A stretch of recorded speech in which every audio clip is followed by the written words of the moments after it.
4 नवंबर को हुई सराफा व्यवसायी के साथ दुस्साहसिक ढंग से हुई लूट ने समूचे सराफा कारोबारियों में हड़कंप मचा दिया था। सराफा व्यवसायी से लगभग 6 लाख के दुस्साहसिक ढंग से बाइक सवार 2 बदमाशों ने लूट किया और इसके साथ ही संबंधित सराफा व्यवसायी के ऊपर चाकू से हमला भी किया।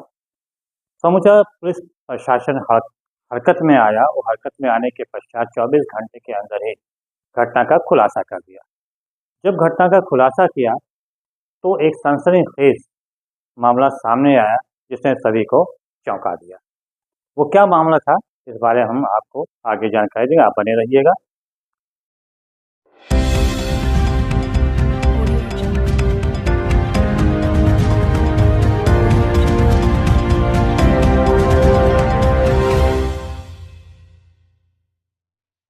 नमस्कार, मैं रहबर तिवारी।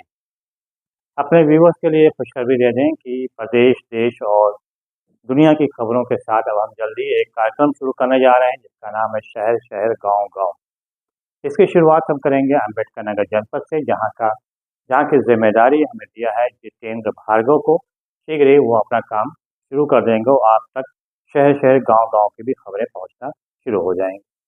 तो आपको आज हम इस सावधान भारत के इस एपिसोड में एक ऐसी घटना के बारे में जानकारी देने जा रहे हैं जो अत्यंत चौंकाने वाली खबर है। वो घटना है 4 नवंबर की सुबह लगभग 8:15 बजे अम्बेडकर नगर के जिला कटका थाना क्षेत्र पड़ता है। वहाँ का एक गांव है, बाजार है रफीगंज। वहाँ के रहने वाला है विनय सोनी, जो कि सराफा व्यवसायी हैं और उनकी सराफा की दुकान भी रफीगंज बाजार में ही है।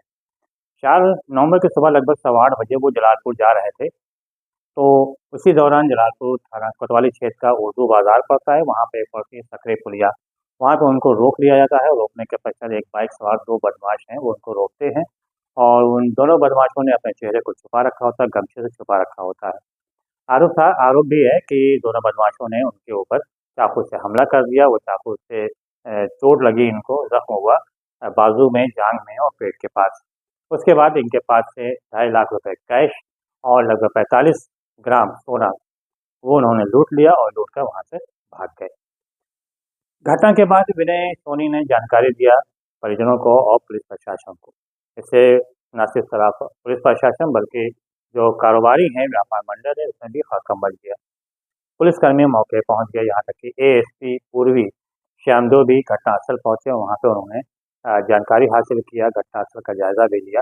इसके बाद संबंधित जो सराफा व्यवसायी था, जो कि जख्मी हुआ था चाकू के हमले से, उसको सीएचसी नक्सू ले जाया गया। वहाँ पे इलाज कराया गया, फिर थाने लाया गया। उनसे भी ज़रूरी पूछताछ की जाने लगी। इसके लिए न सिर्फ जलालपुर कोतवाली बल्कि कटका और आसपास के जो और भी थाना क्षेत्र हैं, वहाँ की पुलिस को भी लगाया गया। पुलिस ने घेराबंदी की है चारों तरफ से और घटना का पर्दाफाश करने के लिए जी तोड़ मेहनत शुरू कर दिया। सीसीटीवी कैमरे का भी इसमें मदद लिया गया। इसके अलावा सर्विलांस की भी मदद ली गई। होते होते रात हो गई और फिर दूसरे दिन सुबह लगभग 4 बजे अचानक पुलिस पहुंचती है उनके विनय सोनी के घर पर और विनय सोनी को घर से उठा लाती है कोतवाली में। उसके बाद दोपहर होते होते एएसपी पूर्वी श्यामदेव ने घटना का पर्दाफाश कर दिया और जब घटना का पर्दाफाश हुआ तो काफ़ी चौंकाने वाला जो मामला था वो सामने आया। उन्होंने बताया कि सराफा व्यवसायी ने खुद ही अपने ऊपर हमला कराया और जो 2 हमलावर थे और जो जिन्होंने लूट की घटना को अंजाम दिया, वो दोनों कोई और नहीं बल्कि उसके मित्र थे। और वो दोनों मित्र जो हैं वो उसके रफीगंज बाजार के ही रहने वाले थे, अनवर और फरहान। इन दोनों को भी पुलिस ने गिरफ्तार कर लिया। देखिए एएसपी ने क्या बाइट दिया, ये आप खुद सुनिए और फिर आपको स्पष्ट हो जाएगा। देखिए, थाना कटका अंतर्गत रफीगंज बाजार में एक विनय सोने हैं जिनकी सोने की दुकान है। इन्होंने कल सुबह जो है कि सूचना दिया कि ये जलालपुर जा रहे थे माल खरीदने और वहाँ इनके साथ जो है कि 2.5 लाख रुपए और 45 ग्राम सोने के जेवरात थे और रास्ते में 2 बदमाश आए नकाबपोश जो है कि इनका लूट लिए।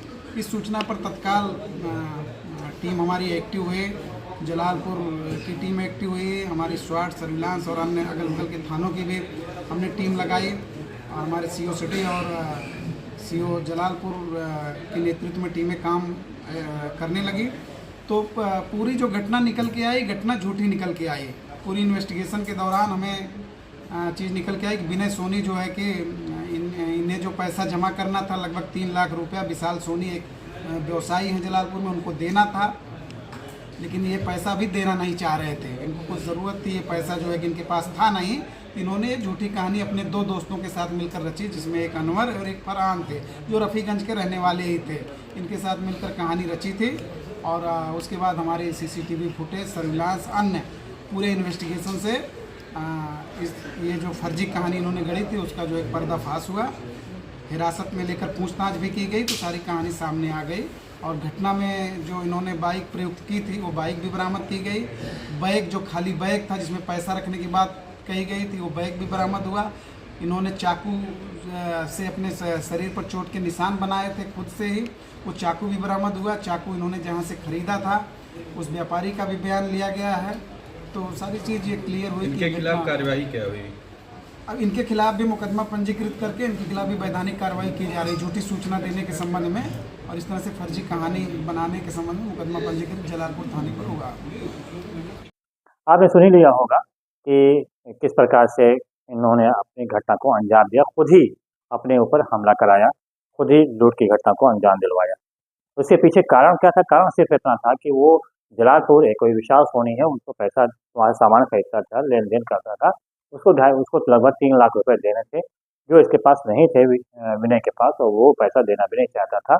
इसी से बचने के लिए उसने घटना को अंजाम दिलवाया। हालांकि अब मौजूदा समय में पुलिस ने तीनों को हिरासत में ले लिया है और पुलिस ने उनके खिलाफ केस भी दर्ज किया, झूठा सूचना देने के आधार पर और गलत कार्य करने के आधार पर इनको हिरासत में गिरफ्तार किया है और ज़रूरी कार्रवाई भी इस संबंध में की जा रही है। आपने देख लिया होगा किस प्रकार से आज का माहौल है, क्या है। हमारा मकसद आपको किसी तरह से दहशत में डालना नहीं, भयभीत करना नहीं, बल्कि जानकारी देना है कि किस प्रकार से इस टाइम वारदातों को अंजाम दिया जा रहा है या कभी कभी खुद ही करा दिया जाता है, जिसकी वजह से पुलिस को और आम आदमियों को भी परेशान होना पड़ता है। फिर हम किसी नई स्टोरी के साथ आपके बाद दोबारा हाजिर होंगे। फिलहाल रहबर तिवारी को दीजिए इजाज़त। बहुत बहुत धन्यवाद, बहुत बहुत धन्यवाद।